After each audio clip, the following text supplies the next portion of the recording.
आजाद कश्मीर का मैदान, कौन होगा नया हुक्मरान? शेर धाड़ेगा, बल्ला चलेगा या तीर वार करेगा? फैसले की घड़ी करीब आ गई। कानून साज असम्बली के नवे इंतखाबी दंगल में 41 नशिस्तों पर 423 उम्मीदवार पंजा आजमाई कर रहे हैं।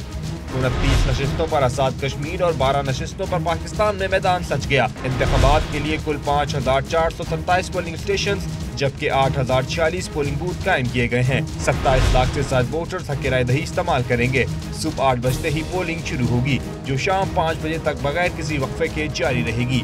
पोलिंग स्टेशन पर पाक आर्मी भी तैनात है। अमन व अमान यकीनी बनाने के लिए मुसल्लह फौज, पुलिस और रेंजर्स के 37,000 से ज्यादा एहलकार फराइज अंजाम दे रहे हैं। इससे कबल इंतखाबी मुहिम के दौरान पीपल्स पार्टी, PTI और मुस्लिम कॉन्फ्रेंस ने जलसों के जरिए अपनी सियासी ताकत का मुजाहरा किया, तो मुस्लिम लीग नून ने भी आजाद कश्मीर का मैदान खुला न छोड़ा।